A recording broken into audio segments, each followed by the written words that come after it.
ISO 27001 is one of the world's most renowned information security standards, but despite its ubiquity, there's still a lot to learn about it. So in this video, we'll cover some of the most frequently asked questions about ISO 27001. Starting with 1, what is ISO 27001? 2, what are its 3 principles? And 3, what are the benefits of getting ISO 27001 compliant? We'll also cover 4, what's new in the latest version of ISO 27001? 5, how do you get an ISO 27001 certificate?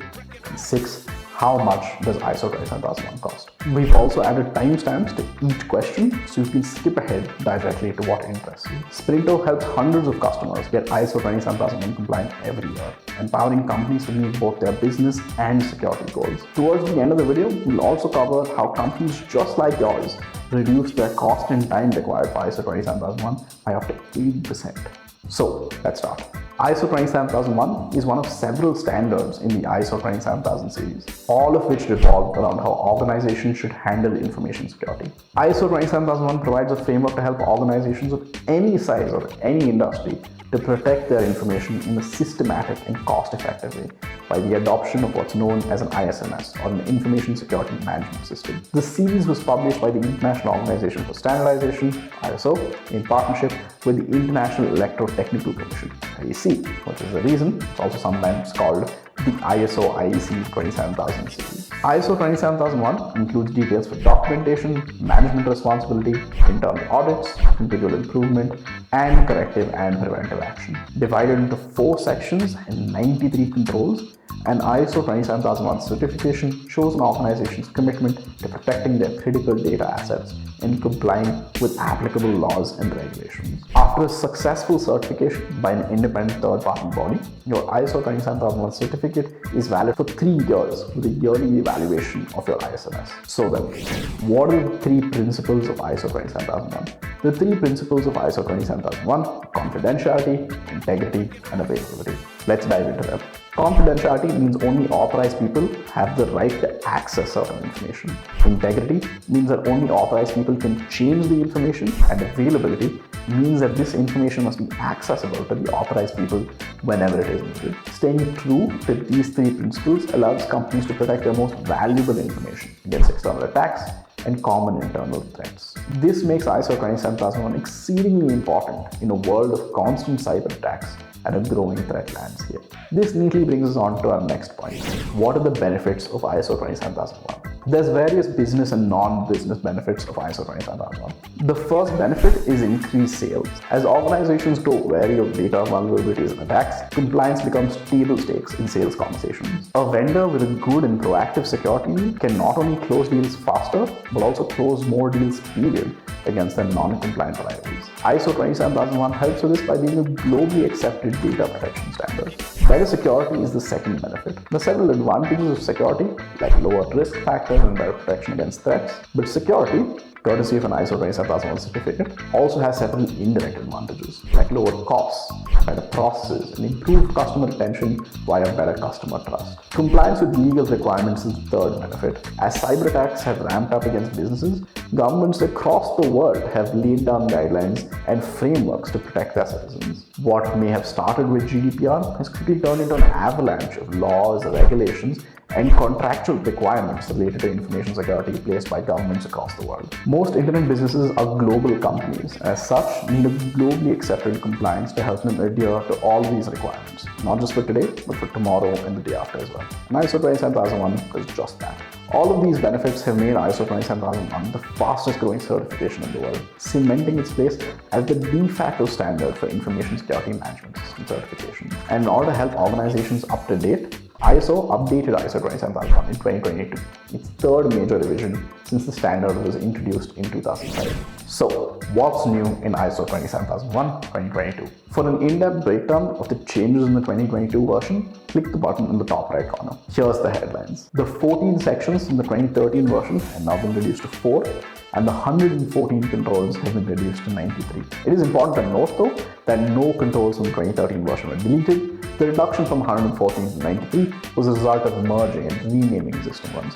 But the 2022 version did in fact include 11 new controls. Beyond Beyond that, the changes are minor. Few basic changes to Annex A security controls here, and some edits to clauses 4 and 10 there, but nothing too drastic. And for companies that are already certified against ISO 27001:2013, the transition to the 2022 version needs to be completed only by October 31st, 2025. And if you're getting ISO 27001 compliant for the first time, don't worry. Certification bodies will start certifying companies against this standard at the latest by October 31st, 2023. But most of them will probably start a lot sooner. And even if you choose to get compliant with the 2013 version now, you'll have until mid of 2024 to make those changes, which will only be about 5% of the total work required. So, how do you get ISO 27001 compliant? For this answer, we're going to go by the ISO 27001:2022 guidelines. Like we mentioned though, the difference is not extremely stark. ISO 27001 divided into 2 parts. The first part consists of 11 clauses from 0 to 10. Clauses 0 to 3 serve as an introduction to the standard, covering introduction, scope, normative references, terms and definitions. Clauses 10 contain the real meat of ISO 27001 requirements and are what companies follow when they want to get ISO 27001 compliant. These include context of the organization, leadership and commitment, planning for risk management, allocation of resources, regular assessments and evaluations of operational controls, performance evaluation and improvement, and correction plan for non-conformity. The second part of ISO 27001 is what's known as Annex A. This houses the 93 controls you mentioned earlier, and organizations implement them based on their applicability as defined by ISO. All in all, you will follow these steps when getting compliant. 1. Define an ISMS that's compliant with ISO 27001. 2. Define the scope of the ISMS for your business. 3. Define security policies and map them with existing listed ISMS policies. 4. Conduct a risk assessment. 5. Identify risks and implement measures to manage them. 6. Choose the control objectives and controls that you would like to implement. And 7. Draft a statement of applicability. All of this may seem difficult and exhaustive, but like we mentioned earlier, it's made much simpler when you choose compliance automation.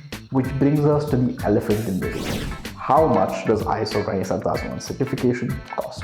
There's two major costs associated with getting compliant: the dollar cost and the effort cost. The dollar cost involves the direct payments you make to the auditor, for the tools, training, gap analysis, etc. The effort costs are indirect payments. How much do you value leadership and engineering time of your organization? The cost of missed projects and delayed product timelines. Effort costs are often invisible, but impact your bottom line in a much more real way in the real world. With that in mind, let's look at the 4 ways companies typically choose to get ISO 27001 compliant. 1. Using an internal team. 2. Using an external consultant. 3. A GRC. And 4th, compliance automation. An internal team would save some direct costs, but given ISO 27001's extensiveness and complexity, it would take a mammoth effort to just get compliant, let alone any monitoring or surveillance and annual recertification that came after. An external consultant at first glance solves for that information disparity that plagues doing it by yourself or internally, albeit for a certain cost.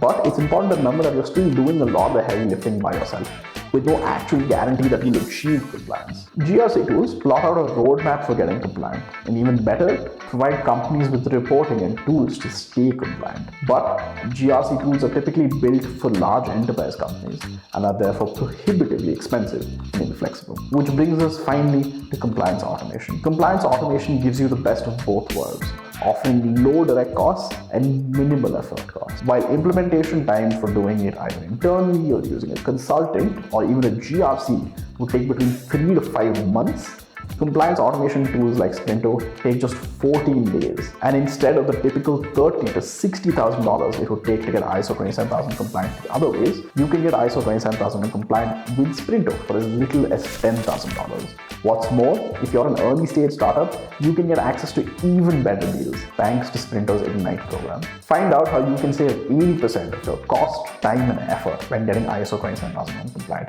by clicking the link in the description or visiting sprinto.com today. And if you have any questions at all, feel free to leave them in the comments. We'll get back to you as soon as possible.